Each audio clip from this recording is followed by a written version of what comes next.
빌립보서는 크게 네 부분으로 구성되어 있다고 어제 말씀드렸습니다. 다시 한번 살펴보면 1장 1절에서 26절은 바울의 투옥의 의의에 대해서, 그리고 27절에서 2장은 그리스도를 본받는 성도의 삶에 대해서, 그리고 3장과 4장 1절까지는 이단 경계와 신앙의 정진에 관하여, 그리고 4장 2절에서 마지막 23절은 기쁨과 평강의 권면 및 감사에 대해서 기록하고 있습니다. 이 가운데 오늘 우리가 읽은 빌립보서 3장 1절에서 4장 1절까지 말씀을 통해서 바울은 특별히 교회 안에 침투해 있던 이단들에 대해 경계할 것을 빌립보 교회 성도들에게 권면하고 있습니다.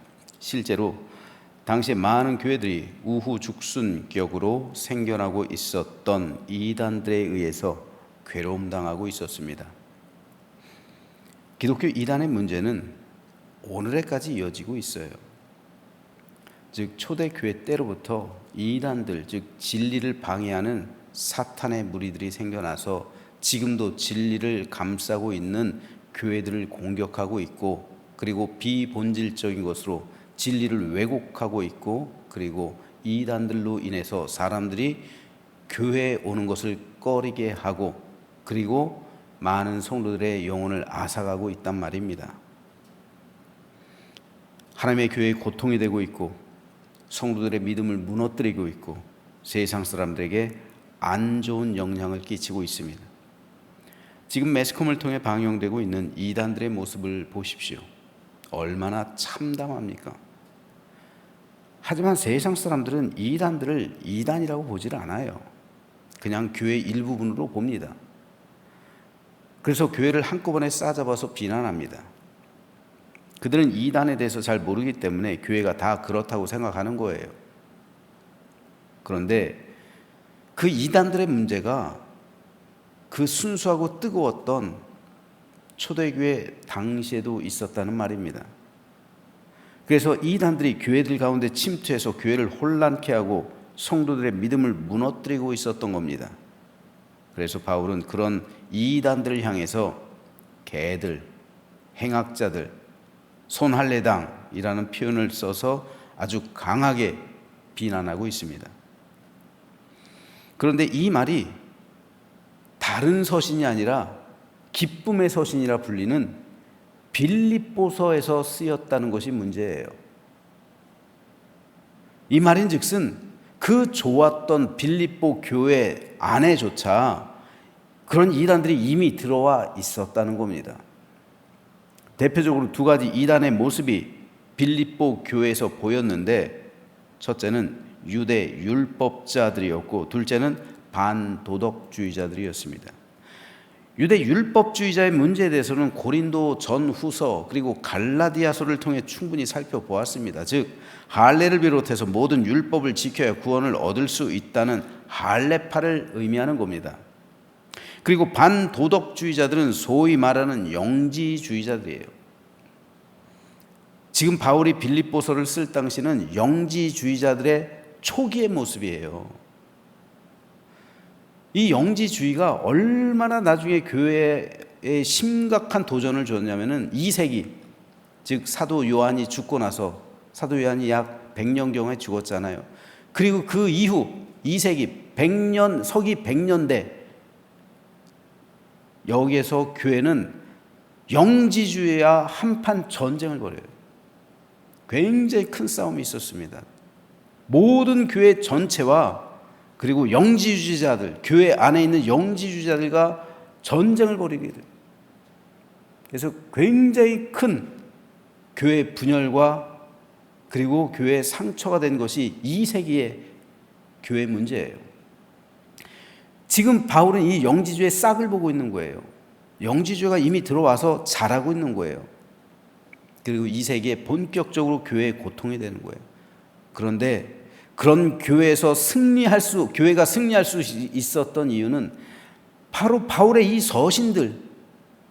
서신들이 영지주의의 싹을 경고하고 있고 영지주의를 반대하고 있었기 때문에 성경의 권위를 들어서, 이 말씀의 권위를 들어서 그들을 이길 수 있게 되었던 거예요. 그렇기 때문에 빌립보서에서 등장하고 있는, 그리고 바울의 서신에서 문득문득 보이고 있는 반도덕주의의 형태들, 즉 영지주의의 초기 형태들을 바울이 강하게 비난하고 질책하고 있다는 이 사실은 약 50년 뒤죠.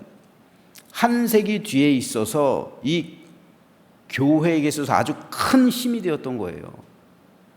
그래서 결국은 교회가 승리할 수 있었던 결정적인 이유가 되는 것이 바로 이 성경의 권위였다는 말이에요. 사도들의 가르침이었단 말입니다. 그러므로 이 영지주의의 초기 형태인 반도덕주의자들, 이들은 이원론적인 사상을 가지고 있었어요. 영과 육을 철저하게 구별했습니다. 우리가 구원받는 것은 영이라는 거예요.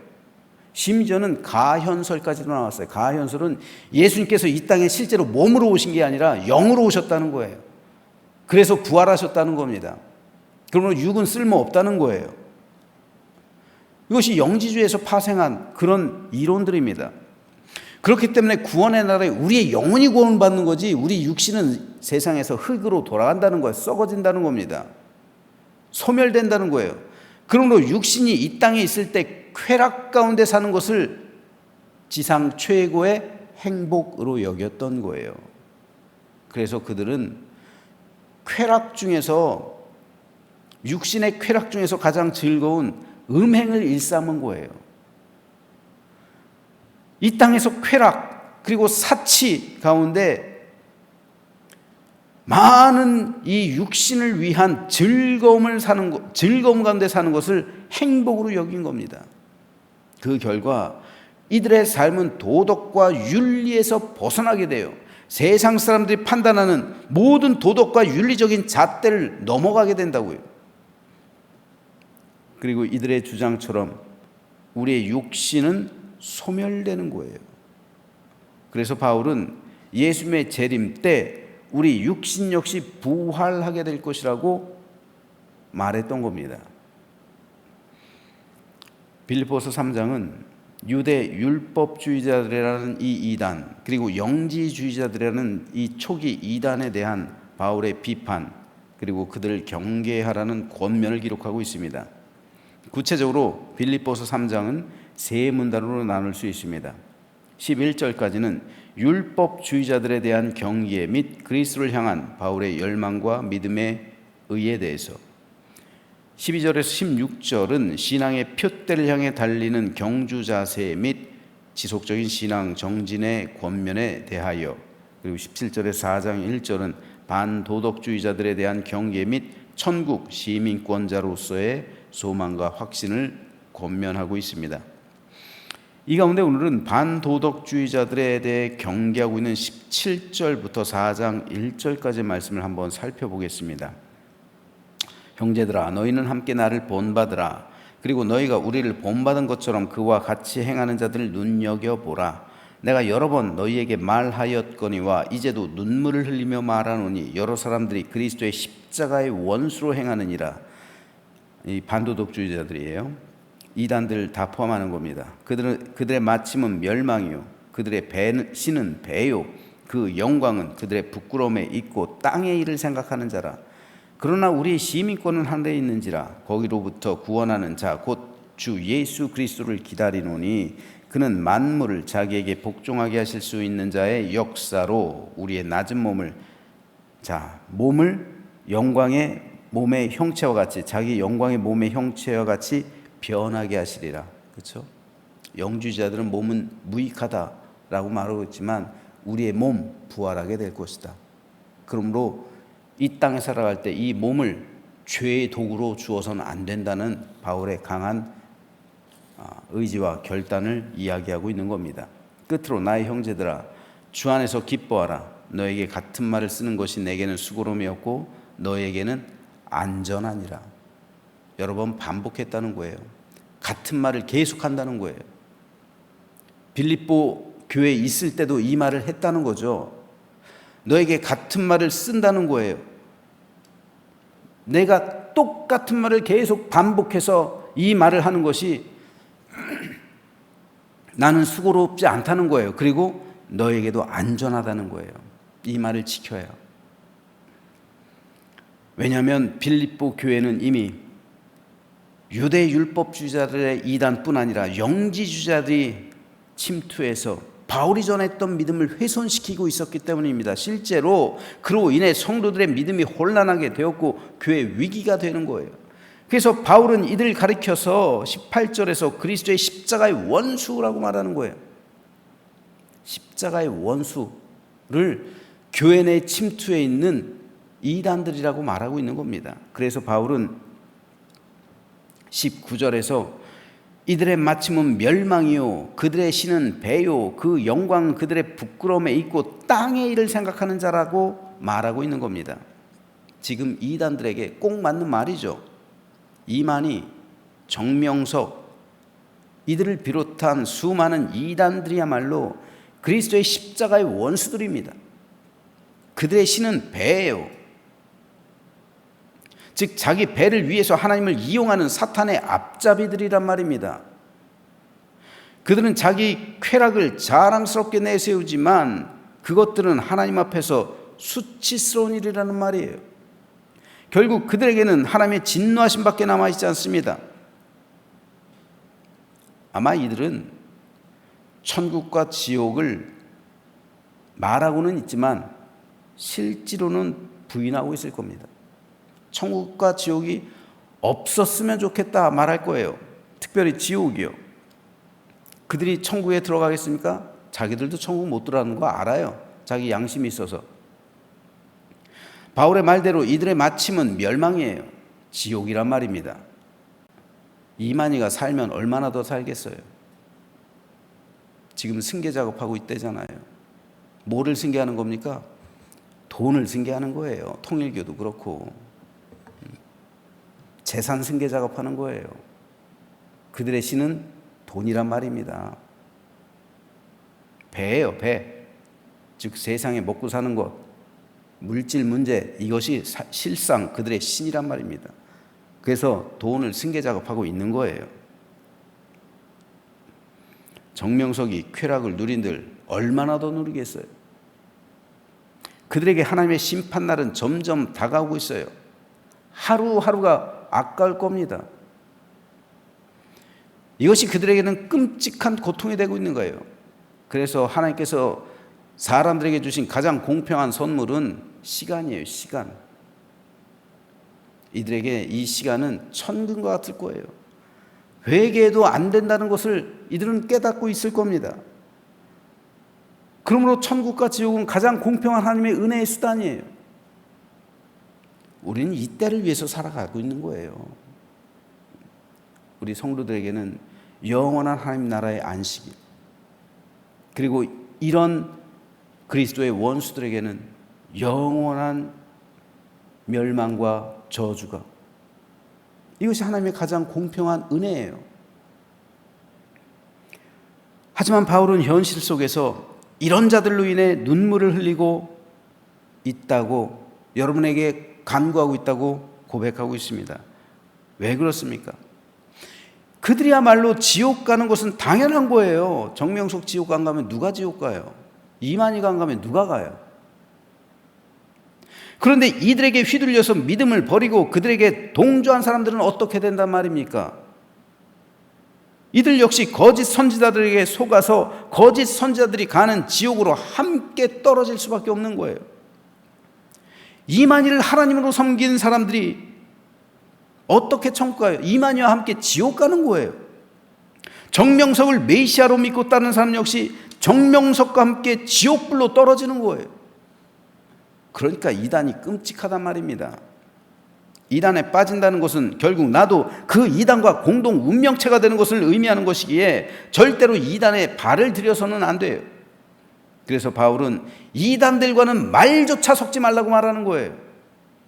혹시라도 성도들이 이단의 가문 이설에 속아 그들과 함께 멸망할 수 있기 때문입니다.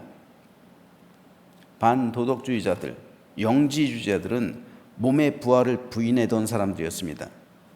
그래서 어차피 소멸할 몸, 육신의 쾌락 즐기며 마음껏 살자 빌립보 교인들을 유혹했던 거예요. 특별히 남성들 같은 경우 얼마나 정욕에 빠지기가 쉬워요. 빌립보에도 신전이 있었고 모든 도시들마다 헬라 신전이 있었죠. 거기선 거룩한 창녀들도 있었잖아요. 그들과 같이 행음하잖아요. 쉽게 말해서 지금으로 말하면 창녀촌이란 말입니다. 그래서 술 마시고 서로 어울려서 매음굴에 가고 그곳에서 성매매하고 그렇게 쾌락의 삶을 살았다는 거예요. 그러면서 우리 영은 구원받았으니까 괜찮다는 거예요. 이런 일들이 비일비재하게 일어나고 있었고 성도들의 신앙을 파괴하고 있었고 그들의 영을 지옥으로 끌고 가고 있었다는 겁니다. 요즘도 마찬가지예요. 교회들 가운데 성도들이 서로 어울려서 술 마시러 다닌다는 소식들이 들려와요. 우리 교회 이야기는 아니에요. 그렇다면 이미 술에게 마음을 열어준 거예요. 예수님으로 하나 된 공동체가 교회예요. 그런데 술로 하나가 된다는 것은 세상 공동체와 같아요. 이게 무슨 성도의 모임입니까? 세상에 술 친구가 없어서 교회에 와서 술 친구 만듭니까? 이게 바로 반도덕주의의 시작이 되는 거예요. 이거 엄격하게 교회에서 금지해야 됩니다.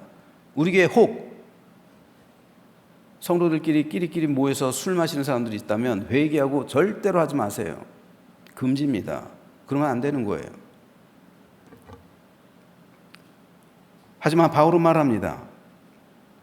그는 만물을 자기에게 복종하게 하실 수 있는 자의 역사로 우리의 낮은 몸을 자기 영광의 몸의 형체와 같이 변하게 하시리라. 끝으로 나의 형제들아 주 안에서 기뻐하라. 너에게 같은 말을 쓰는 것이 내게는 수고로움이 없고 너에게는 안전하니라. 우리가 구원받는 것은 우리 영뿐 아니라 우리 육을 포함하는 겁니다. 그래서 주님의 재림 때 우리 육신 또한 부활할 것이라는 말씀이에요. 그러므로 바울이 이 말을 강조하는 것은 빌립보 교회 성도들을 안전하게 지키기 위해서 그들의 영혼을 보존하기 위해서 그런 겁니다. 그들의 믿음을 지켜내기 위해서요. 그러면서 바울이 제시하고 있는 것이 무엇입니까? 형제들아 너희는 함께 나를 본받으라. 그리고 너희가 우리를 본받은 것처럼 그와 같이 행하는 자들을 눈여겨보라. 바울은 복음으로 인해서 지금 감옥에 있죠. 가택 연금 상태에 있어요. 오늘 본문 14절에 기록된 바울의 고백과 같이 바울은 그러나 감옥에 있으면서도 지금 표대를 향해서 그리스도 예수 안에서 하나님이 위에서 부르신 부름의 상을 위하여 달려가고 있는 거예요. 이 과정 가운데 바울이 복음으로 인해 얼마나 많은 고난을 받았으며 복음의 삶을 살아내기 위해 얼마나 많은 수고와 고통을 당하고 있습니까? 그런데 육신의 쾌락을 따라 믿음의 삶을 벗어나는 것이 말이 되느냐는 거예요. 그래서 바울은 빌립보 교회 성도들에게 나의 삶을 내가 복음을 위해서 수고하고 헌신하는 이 삶을 그래서 내가 감옥에 갇히고 결국 바울은 순교에 이르는데 그 믿음을 본받으라는 거예요. 그리고 주변에서 바울 자신과 같이 복음을 위해 경건하게 살아가고 있는 사람들을 눈여겨보라는 겁니다. 그리고 그들과 어울리라는 거예요. 그들의 삶을, 그들의 믿음을 본받으라는 겁니다. 즉 바울은 교회에서도 믿음의 본이 되는 사람들과 어울리라고 권면하고 있는 거예요. 코이노니아를 하되 믿음의 본을 보이는 사람과 어울리지 세속적인 사람과 교회에서 어울리지 말라는 겁니다. 교회도 세속적인 사람이 있어요. 그런데 그 세속적인 사람과 어울리면 그 사람과 함께 세상을 따르기 마련이고 세속적인 믿음과 어울려져서 믿음을 잃게 된다는 겁니다. 하늘에서 멀어진다는 거예요. 그러므로 주변에서 본받을 만한 믿음의 사람들을 주의 깊게 살펴보고 그와 함께하며 그 사람에게 배우라는 권면을 빌립보 교회 성도들에게 바울이 하고 있는 거예요.